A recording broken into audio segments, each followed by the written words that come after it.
tight end Zach Horton. We'll start with Mike and then go to Zach. Where's that at? There it is. Hey, Zach. Kurt Cignetti and Mike Shanahan talked about how they've kind of revamped the red zone offense and kind of approach. You know, you were with them obviously at JMU. How is this year's red zone play calling, or is it more aggressive? You know, how is it different from those last couple of years at JMU? From last year to JMU compared to this year, I would say it's getting, I think we're more aggressive. I can see ourselves going for it more on fourth downs compared to last year. Definitely seeing us being more physical than this year than compared to last year. And, I mean, that's really about it. We've been calling the same things and, same schemes and everything since then. We'll go to Mike and then Jack. Me? Sorry, Zach and then Jack. Making sure we're good. I've asked everybody this, but stop laughing at me. You guys have talked since the beginning of the season about just the standard you've held yourselves to, the ambitions you've had, the belief that this team could be basically on this kind of stage, playing in the playoff, playing for a national championship.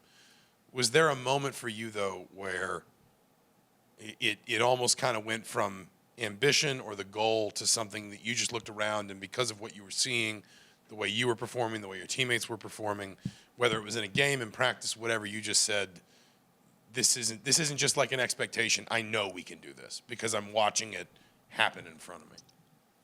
It was pretty hard for me because, I have a full belief in Coach Sig and the staff and everything that they do. So just following them from JMU to IU, I knew from the get-go that whatever we do is going to be special. I knew that we're not going to be far behind. There's not going to be much catching up that we need to do. I know Sig's going to get the people that he wants, and he's going to run a tight business, and everybody's going to follow along. So I know that if we get everybody to buy in and do what we're coached to do and everything like that, I knew that from the spring since I got here that we're going to have something special and that IU's going to see something that they're never going to see before. Jack and Seth. Hey, Zach, I think Coach Cignetti described you as like a blood and guts type of player earlier in the season. When do you think you kind of acquired that those traits in your game, and where do you think that comes from? I've been playing the same way since I've been able to play. I would just say it came from, I guess, my family. I mean, how I was raised and everything I was taught. Just playing backyard football with my brother and the guys, and always just taught to be tough. And, you're representing a lot, not just you, but other people. So, be careful what you do and just always play hard and smart. Seth on your left and then Ravi. Zach, what's the season been? How rewarding has this season been for you personally? Just with the journey that you've had on the field, moving high schools and then transferring colleges, lightly recruited. Just how rewarding has this season been for you? It's been pretty fun and rewarding. I mean, like you said, I transferred to high schools and transferred to college, and I was under recruited from high school. And so for me to be able to be at the stage and my senior year to be at playing for the college football playoffs is just, such a special thing to be a part of. So I'm glad to be where I'm at right now, and it's truly been a blessing, and I'll never take it for granted. Ravi, front row on your right, and then Zach B. Yeah, just wanted to ask you a question on Curtis Ward.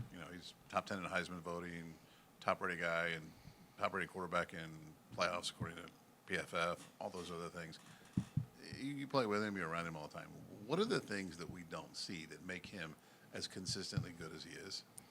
I see him always being calm. He's always calm, and he's always learning from his mistakes, and he takes coaching really well. That's what I notice when he's on the field. And he's a great guy, too. He's just a good leader all around. He's always encouraging us, always picking up the energy. So, he makes a lot of plays for us, but even when he's out on the field, he does a lot for us, and he's always keeping us confident and being a great leader.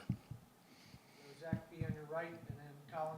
There's a lot of Zachs in here. Zach, assuming your family will be there, how special will it be to play in the college football playoff with your family in the stands?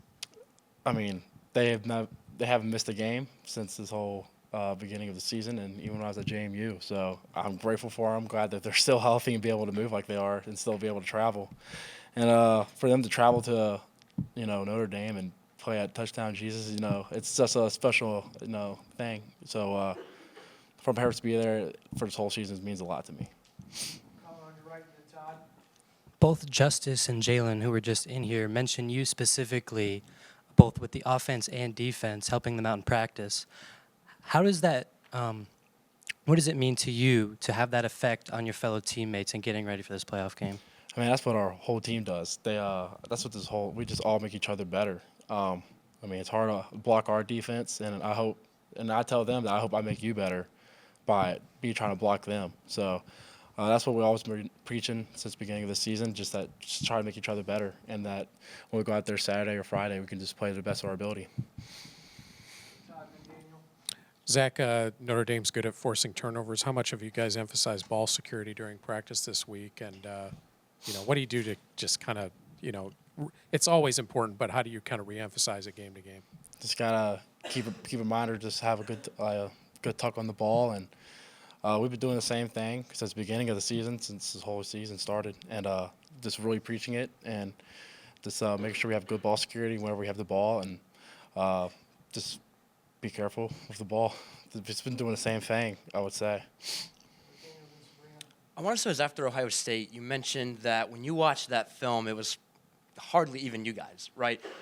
When you kind of look back on that and you look at the magnitude of what lies ahead, is it almost motivation for you to kind of try to show people who you really are? Yeah, that we can play in those situations, that we can play in these type of games. Like I said, like watching the Ohio State game, that wasn't us. So we feel like we have a lot to prove, and that we're ready for these big time games, and that we can play no matter where we're at, and we can really stay confident. Sabrina, then Will. As you kind of look at the season that you've had this year, what has prepared you for this moment on Friday night? Just a moment as big as the playoffs. Just keep everything the same. Just being, like Six says, fast, physical, relentless, and sticking to our brand of ball, and just doing what we do best, and just sticking to the small things. We'll go second row right to Will. Zach, Jalen Walker was just in here talking about how much of a family and a brotherhood this team has. How much is that going to help you guys over the course of the season? How much has it helped, and how much will it help in Notre Dame? Just like any team, if you have a good, you're really tight for teammates, you're going to be there for each other. So that's really what we've been this whole year. It's kind of hard for teams that bring in a lot of transfers to be like good brothers and all that, but within moments and practices, we all connect as one, and it's huge for games like this to know that we have each other's backs regardless, and that we're always going to be there for each other. Great. Thanks, Zach. Thank you.